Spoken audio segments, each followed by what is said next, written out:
Okay, guys, thank you very much for taking time out to speak to me today. Really enjoyed the film. The one thing that I really took from the film, it was really the camaraderie between you all was very palpable. I can really feel it.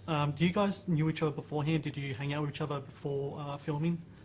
We met the day before my first day on set, so we had never met before. I'd met Josh a handful of times in the past, and we sort of knew each other as acquaintances, but not as friends. But I'd met no one. This Felicity was the...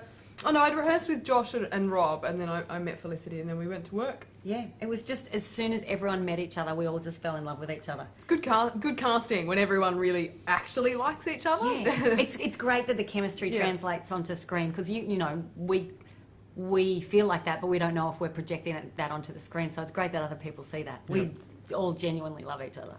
Well, your character essentially is playing Rob's conscious. You really call out his bullshit and telling what his flaws are. Is it fun playing a character like that? It's heaven. Because it's the great thing about Em as a character is that she gets to do all the funny stuff. She's as quick as Ben. She's she's cutting him down at every opportunity. But then when it gets serious, she also has no problem saying, "I don't condone what you're doing. I'm not going to stop being your friend, but you need to not kid yourself about what you're doing. What you're doing is morally questionable. You know that, but you need to answer that for yourself." Yeah. Rachel, balancing work overseas and work at home, do you consciously seek out work in Australia, or is it just whatever script comes along and you just go with the flow? I do kind of consciously seek out work in Australia because I really believe in Australian film. I really am invested in it. I care about it. My ultimate career goal is to keep working overseas, but to live in Melbourne or Sydney and have my life in Australia.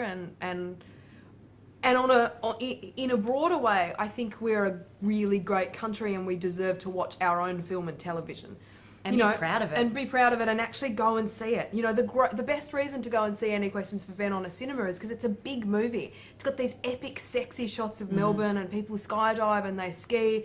It's a big movie, you know. And I don't think it should be hard for people to embrace Australian film. They just did it with Red Dog, you know. It was so exciting to watch people get behind it and the film made a profit and it was all very exciting. And I think this film can do it again because it's about real people. It's a sexy, fun movie and it competes with any of those American blockbusters and I absolutely believe that. Yeah. Felisa, this is your... horse. Was I? No, you were Very strong. good. You were forthright, good. but you weren't arrogant. Good. Felicity, this is your first film. What type of expectations did you have of going onto a movie set, and was there anything that really surprised you? I was surprised at how kind everyone was. I think that, I don't know, for people who have no idea, like me, I assume that there will probably be a couple of, you know, just stand to the side and that the talent comes last or whatever. And you just, I suppose that there is some things that I've worked in before. I can't think of any, but I know that I've had the experience where the actors or the performers come on and they're the last thing, that they're not, they might get paid well, but they're the last thing that actually mean anything. You've got to get the lights right. In terms of creative process. Yes, Yeah, whereas right. this was such a collaboration from everyone, from the people that worked on sound, the crew were just incredible, the makeup artists, the assistant directors, the directors, the actors, everyone got along and everyone was compatible and everyone really liked each other and wanted it to be great. And we knew we were making something great. You can always smell it if you're making a good film or a medium film or a not so great film.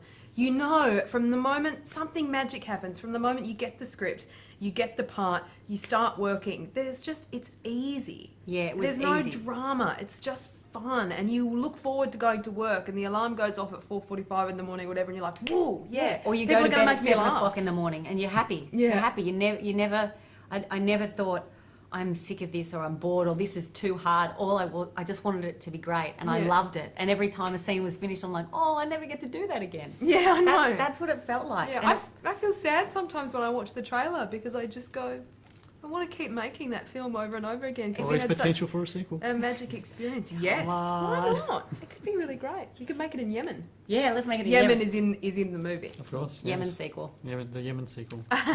Any questions for Yemen? Or Really? Yemen questions for Ben. Yay! Hey. Let's talk about this concept of the quarter life crisis. Why do you think this thing has come out of nowhere in our generation compared to others before it?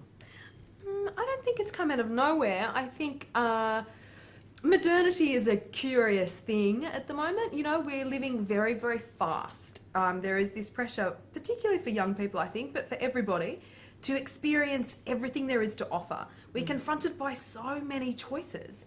Like, do I have the iPhone or the BlackBerry? I've got to travel to Thailand or New Zealand or Europe and Paris, and I've got to take a gap year, and I've got to go to university, and I've got to get a job, and what kind of job do I want? And I've got to find someone to fall in love with. Maybe I want to find lots of people to fall in love with. It's just so fast. And I think young people can be quite daunted by all of those choices.